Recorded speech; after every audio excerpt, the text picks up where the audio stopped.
నిన్న ఢిల్లీ పోలీసులు నోటీసులు ఇవ్వడంపై కాంగ్రెస్ పార్టీ ఎక్కడ భయపడదు. కాంగ్రెస్ పార్టీ ఇలాంటి బెదిరింపులకు భయపడే పార్టీ కాదు. ఢిల్లీ పోలీసులు ఏదైతే నోటీసులు ఇచ్చారో మోడీ గారు నోటీసులతోటి కాంగ్రెస్ పార్టీని కానీ మా గౌరవ ముఖ్యమంత్రి రేవంత్ రెడ్డి గారిని భయపెట్టే దమ్ము ధైర్యం మీకు లేదు.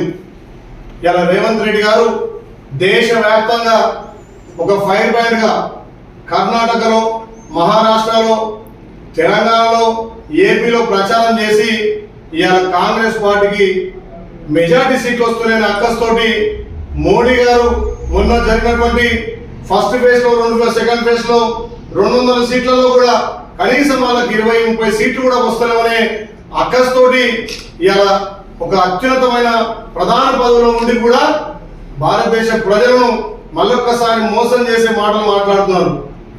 మీ ఆర్ఎస్ఎస్ చీఫ్ ముస్లింల రిజర్వేషన్ ఎత్తేస్తామనడం నిజం కాదా? ఆర్ఎస్ఎస్ పుట్టిందే ఇలా రిజర్వేషన్ ఎత్తేయడం కోసం. ఇలా మోడీ గారు మాట్లాడుతున్న మాటలు చూస్తుంటే నిజంగా భారతదేశ ప్రజలు దించుకోవాల్సి వస్తుంది. కాంగ్రెస్ వస్తే ముస్లింలకు భూములు పంచిపెడతామని చెప్తున్నాం. కాంగ్రెస్ వస్తే మహిళలలో పుస్తకం తెంపుతామని చెప్తున్నాం. కాంగ్రెస్ వస్తే హనుమాన్ చాలీసా చదవలేరు అంటున్నావు. మరి 50 ఏళ్ళు చదివి 50 ఏళ్ళు ఇలా పరిపాలించినటువంటి కాంగ్రెస్ పార్టీ ఎంతో మంది మైనార్టీలకు, ఎస్సీలకు భూములు వచ్చిన చరిత్ర కాంగ్రెస్ పార్టీది. మరి 50 ఏళ్లలో ఇలా హిందువులు హనుమాన్ చాలీసా చదువుతారా?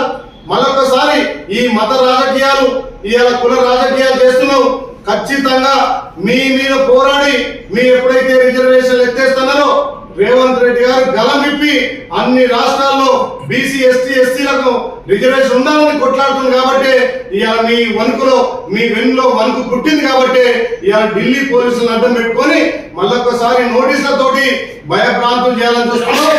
ఖచ్చితంగా మా రేవంత్ రెడ్డి గారి నాయకత్వాన ఇక్కడ దక్షిణాల్లో మొత్తం కూడా కాంగ్రెస్ పార్టీ ఎక్కువ సీట్లు గెలవబోతుంది.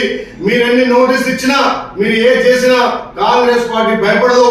ఈసారి కాంగ్రెస్ పార్టీ నేతృత్వంలో మా రాహుల్ గాంధీ గారు ప్రధాని కావడం ఖాయం. కాబట్టి మీరు ఇలాంటి చిల్లర మల్లర శాసన చేసినా మా ముఖ్యమంత్రి రేవంత్ రెడ్డి గారికి ఎన్ని నోటీస్ ఇచ్చినా ఢిల్లీకి పిలిపించే దమ్ము ధైర్యం మీకు లేదు. ఒక్కసారి రిజర్వేషన్ల జోలికి మీరు వస్తే భారతదేశం అగ్ని గుండంగా తయారవుతుంది. తస్మాత్ జాగ్రత్త. ఏదైతే రాజ్యాంగాన్ని కాపాడుకోవడం కోసం, ఇలా ప్రజాస్వామ్యాన్ని కాపాడడం కోసం ఇలా కాంగ్రెస్ పార్టీ కట్టుబడి ఉంది. గత 30 ఏళ్ళుగా ఎవరికి రానన్న సీట్లు మీకు 300 పైన సీట్లు వస్తే మరి అప్పుడు చేయనటువంటి కార్యక్రమాలు ఇప్పుడు కొత్తగా చేసిందేముంది? 400 సీట్లు ఎప్పుడైతే మీరు అడుగుతున్నారో 400 సీట్లు వస్తే రాజ్యాంగాన్ని మారవచ్చు, ఎస్టీ, ఎస్సీ, బీసీల రిజర్వేషన్ తీయొచ్చు అనే ఉద్దేశంతో మీరు ఒక దుర్మార్గం చేయలేగా భారతదేశాన్ని ఇలా రిజర్వేషన్ చేయడానికి ఒక కుట్ర జరుగుతుంది. కాబట్టి దాని మీద గౌరవ ముఖ్యమంత్రి రేవంత్ రెడ్డి గారు స్పందించి మాట్లాడుతుంది. కాబట్టి ఇవాళ భారతదేశంలో మీరు ఉనికి కోల్పోతున్నారు. ఈ చిల్లర మల్లర రాజకీయాలు చేస్తారు. కాబట్టి ఇలా ఖచ్చితంగా ప్రజలు మీకు బుద్ధి చెప్తారు. మోడీని, బీజేపీని ఇంటి పంపే రోజు వచ్చాయి. కాబట్టి తస్మాత్ జాగ్రత్త. ఈ నోటీసులకు భయపడదు లేదు.